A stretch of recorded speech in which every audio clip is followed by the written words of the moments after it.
Oke guys, welcome back to Crypto Indonesia bersama gue Toshi, di mana kita akan membahas segala sesuatu yang berhubungan dengan cryptocurrencies dan blockchain.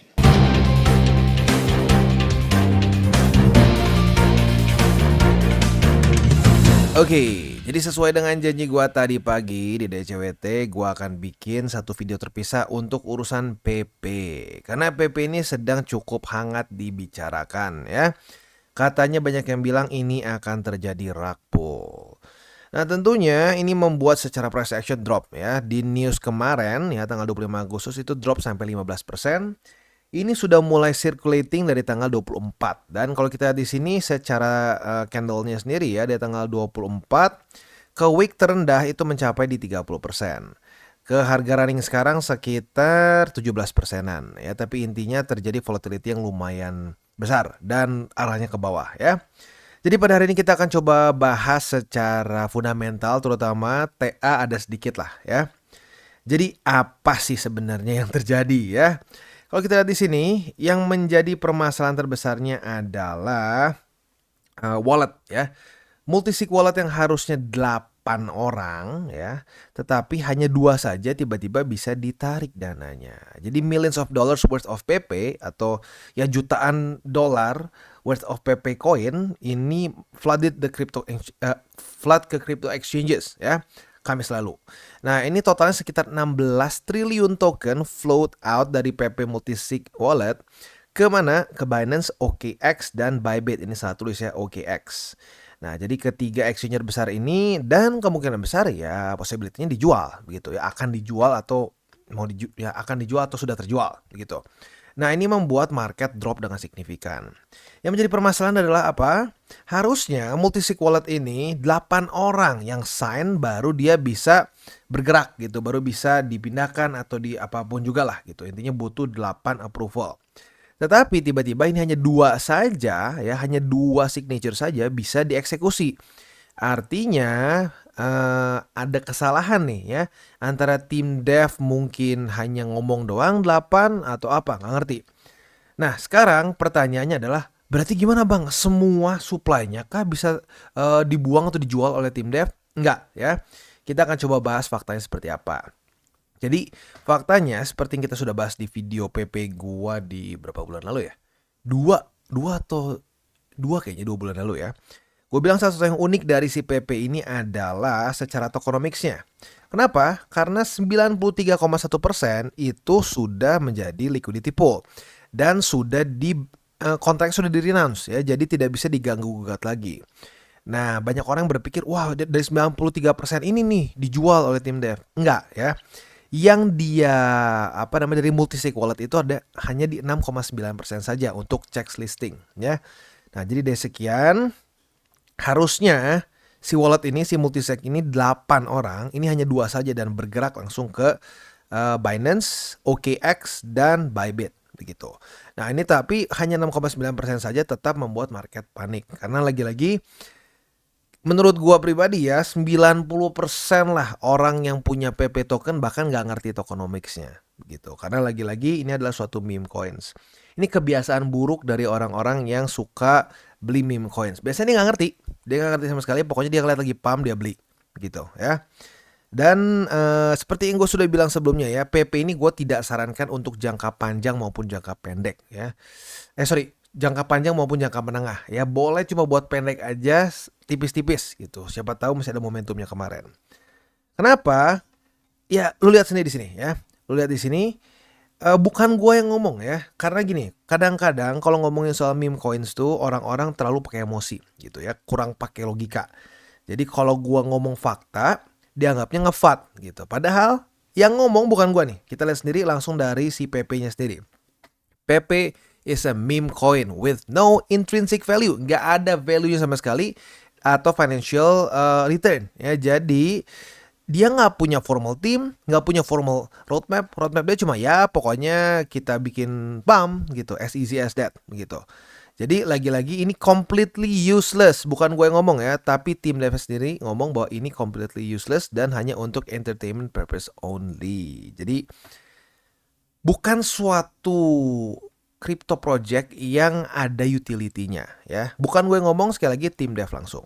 Jadi ya jangan kaget kalau tiba-tiba ada drop seperti ini.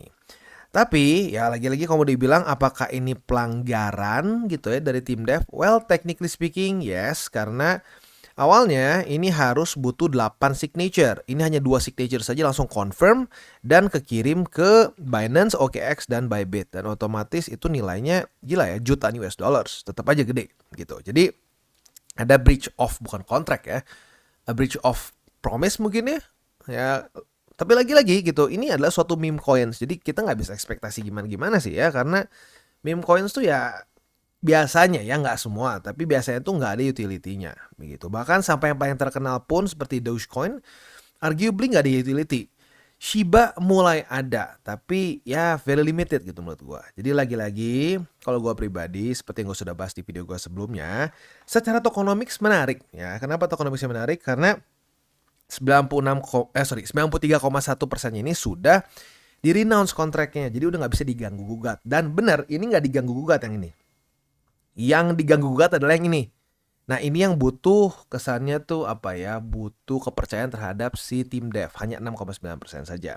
Makanya dropnya nggak separah kayak kasarnya tuh meme coins yang lain. Karena hanya dari sini saja 6,9%. Jadi buat yang mungkin kemarin bingung, wah ini berarti semuanya dijual sama tim devnya Rug-Pull. Technically speaking, Rug-Pull nggak ya? Sebenarnya technically speaking, kinda yes kalau udah terbukti terjual ya. Tapi belum terbukti terjual. Sampai sekarang masih baru dikirim gitu, baru dikirim ke sini, belum ada kata-kata penjualan. Tetapi kasus khususnya si PP ini ya, karena hanya 6,9% saja dari total supply, jadi nggak ekstrim hancur gitu loh secara harga. Tetapi lagi-lagi bukan berarti oh berarti bang boleh dong kita beli lagi nih buat jangka panjang. No ya, sekali lagi PP ini gue masukkan kategorinya dalam meme coins yang tidak punya utility sama sekali. Lagi-lagi bukan gue yang ngomong, tim devnya ngomong sendiri, nggak ada gunanya, completely useless untuk entertainment only. Jadi kalau lo berpikir untuk jangka panjang lebih baik dilupakan saja ya. Nah, untuk orang yang pengen bermain jangka pendek gitu, bisa nggak? Well, technically bisa ya. Kalau kita lihat di sini, dia itu sempat ada satu support ya di daerah, aduh ini nolnya banyak banget ya. 0,000000 something, pokoknya 90,59. Kita bikin struktur di sinilah ya. Which is ini sedang dites. Nah, kalau lu mau ambil kesempatan jangka pendek lah gitu, kasarnya kurang turun sedikit. Oke ya. Nah, kalau mau kesempatan jangka pendek sebenarnya sudah bisa buka posisi long karena sudah terjadi retest 1, retest 2 di struktur ini ya. Nah, sorry tepatnya 0,00087, sorry ya bukan 90, ini gue salah baca nih harga running. Nah, jadi kalau buat lu yang mungkin sudah ngeliat charting di sini ya kemungkinan besar sudah punya posisi long sekarang. Nah, target TP-nya di mana? Target TP-nya lu bisa pertimbangkan di MA20 untuk yang cenderung konservatif dan yang agresif di MA50. Tapi sekali lagi, kita nggak berekspektasi ini untuk jangka panjang bahkan sampai menengah. No, ya jangka pendek lah. Ya seminggu lah ya. Kayaknya seminggu harusnya kena deh kalau dia masih punya possibility buat bounce gitu. Karena kita bisa di sini kemarin sempat oversold ya. Jadi itu aja chance yang kita bisa dapatkan dari si PP. Sama seperti di video gue sebelumnya ya, gue ngomong nggak bisa ini untuk jangka panjang karena nggak ada utility-nya gitu ya. Oke, jadi kurang lebih seperti itu sih update-nya ya. Jadi ini mungkin sedikit reminder buat kita bahwa ini satu fenomena yang sudah terjadi berkali-kali kok ya. Ini bukan fenomena yang wah unik gitu hanya di PP, tidak ya. Arguably ini nggak terlalu parah dibandingin beberapa meme coins yang dulu-dulu yang pernah gue bahas ya, dimana gue dulu dimusuhin banyak banget sama orang-orang yang pencinta token-token tertentu lah ya, kayak dulu Buff Doge, apalagi itu aduh gue lupa lagi, ada banyak Floki apalah ya. Gue pernah bahas, gue bilang hati-hati ya, kalau udah profit jangan terlalu serakah, TP gitu ya. Wah, gue dibilang, wah lu ngefat lu. Kita tuh komunitas kuat. Ujung-ujungnya semua komunitas kuat ya, tanpa utility mati gitu loh. At some point mati gitu. Jadi lagi-lagi, kalau menurut gue, boleh nggak sih ya? Boleh nggak sih beli meme coins? Boleh, tapi lu jangan hitung itu sebagai investasi gitu ya. Menurut gue pribadi itu hanya pure spekulasi murni gitu ya. Karena kenapa? Yang menjadi dasar pembedanya lu spekulasi murni dengan investasi apa? Investasi, lu punya alasan-alasan fundamentalnya kenapa ini bisa naik, kemungkinan adopsinya seperti apa, dan seterusnya. Kalau meme, ya meme yang benar-benar bahkan sampai tim dev aja ngomong ini nggak ada gunanya, ya berarti lu cuma berharap ada yang beli lagi sampai satu poin, ada yang nyangkut di atas, jadi liquidity lu TP gitu ya. Jadi harus bener dulu cara berpikirnya. Kalau lu mau ceritanya dalam tanda kutip ini bermain ya, bukan invest, soalnya bermain dalam dunia meme coins ya. Ya ini masuknya ke pure speculation. Gue pribadi PP gue nggak pegang sama sekali dan tidak tertarik sama sekali, apalagi setelah dia ngepam dulu waktu di sini ya.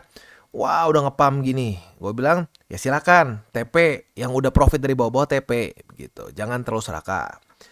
Nah gue udah bilang kalau sampai jadi ada beberapa struktur, gue lupa struktur mana, ya lu bolehlah sedikit akumulasi tapi jangka pendek begitu. Gue harap sih yang lu nontonin video gue dulu melakukan itu, karena kalau lu melakukan itu sih harusnya adalah profit dikit-dikit gitu. Ya jadi sekali lagi gue ingatkan, yang menjadi inti dari video ini adalah selain dari update tentunya adalah mengingatkan jangan sampai ya tergoda dengan ya seperti di cycle-cycle sebelumnya gitu ya. Banyak banget meme coins, this is not the first one gitu ya. Dulu tuh banyak banget dan kata-katanya atau party lainnya tuh sama ya. Ayo kalau semua beli pasti naik ya. Pokoknya kita komunitas kuat, kita nggak akan kalah, bla bla bla. Ya terserah lu lah, lu kalau percaya begituan ujung-ujungnya seringnya cut loss gitu ya.